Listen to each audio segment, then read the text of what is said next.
Është fakt që sot në qeveri 50% sa janë gra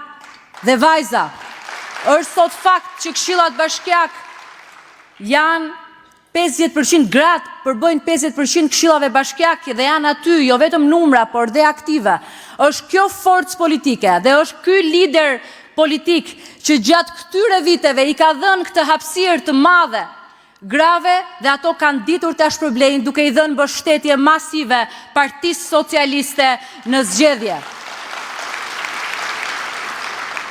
Sot, kur misioni ynë për betejën e 11 majit nuk është i çfarëdoshëm, kur kjo garë elektorale nuk është një garë si gjithë tjerat, por është garë për Shqipërinë evropiane, është garë për misionin ton të përbashkët për ta bërë këtë vend një herë e mirë vendin ku fëmijët tanë, kur trin e këtij vendi, të ndihen të dinjitetshëm, të ndihen mirë, të kenë mundësi të jetojnë këtu, ku Shqipëria, ai vendi që para disa viteve nuk ishte vendi që ka sot emrin e çmuar dhe emrin e nderuar në arenën ndërkombëtare, është dashur shumë punë e shumë përpjekje që emri që ka sot Shqipëria, që me qëra fjala është grua,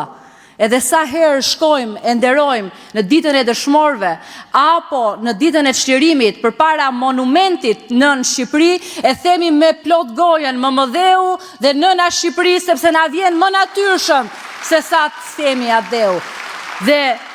kjo lidhje, kjo dashuri që kanë gratë për vendin e tyre, ky kontribut që i japin çdo ditë, kjo lidhje që kanë për të mirën e fëmijëve tyre, se gratë më të shumti nuk votojnë partinë, po votojnë Shqipërinë, votojnë fëmijën, votojnë të ardhmen e tyre. Unë besoj që dhe në këto zgjedhje do jetë çelësi ynë i suksesit për ta çuar Shqipërinë aty ku e meriton, në familjen tonë natyrale, në familjen europiane me Edi Ramën dhe me Partinë Socialiste të Shqipërisë. Forca të gjithave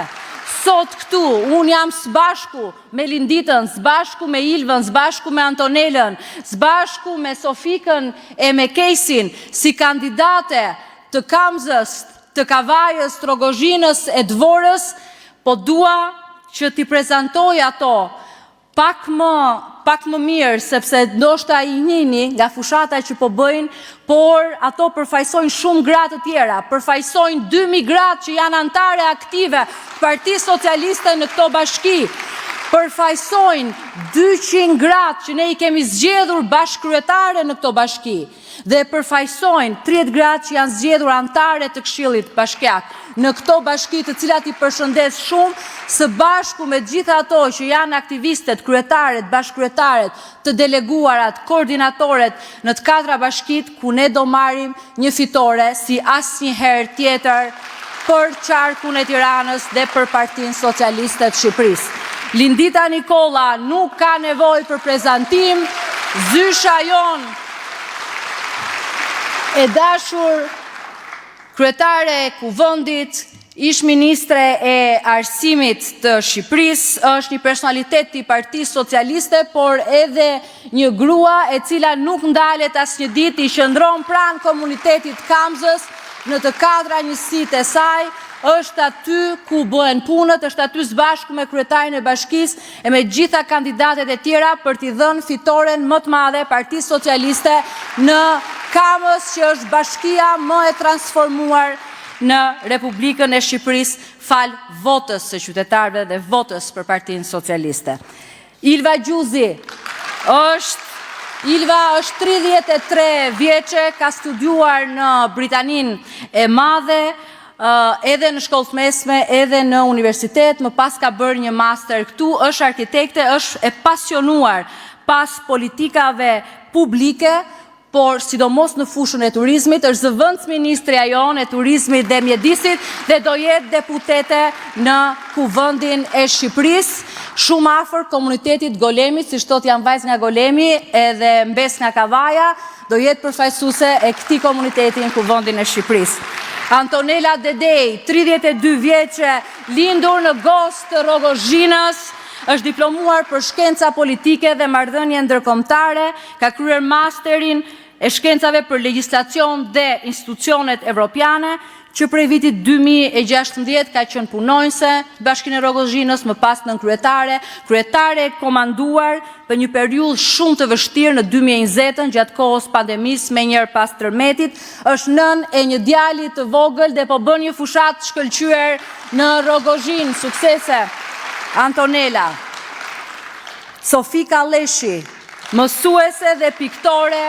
me origjinë nga Mirdita, por lindur e rritur në Kamës, në Valias, vetëm 26 vjeçe. Mësuese e artit pamor, punon me fëmijë të moshave të ndryshme në studion e saj të pikturës në Kamës, ekspozitat e nxënësve të saj dhe pasioni me cilin ajo i ndjek i japin ngjyrë të gjithë fushatës tonë. Suksese Sofika, forca. Dhe në fund, po jo për nga rëndësia, kandidatja jonë më e re, besoj në gjithë listën tonë të ekipit, Kejsi Elezi, vetëm 20 vjeç, ka lindur dhe është rritur në Babru të Paskuqanit, në Kamës, është kandidatja jo vetëm më e re e kësaj skuadrën qarkë për Tiranës, po në skuadrën tonë kombëtare,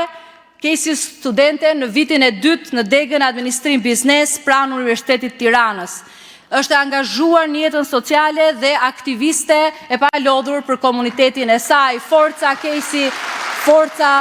të gjithave dhe suksese skuadrës së qarku Tiranë. Mirënjohje shumë për gjithë punën tuaj. Bashkë me Elisën, bashkë të dyja. Me punën e bërë deri më sot, me reformat e ndërmara e me besimin e plot të qytetarëve shqiptarë, mbi të gjitha me forcën dhe energjinë e grave dhe vajzave, ne do të sigurojmë në Tiranë minimumin 19 mandate dhe do të luftojmë për mandatin e 20 për Partinë Socialiste në qarkun e Tiranës. Me Edi Ramon dhe Partinë Socialiste.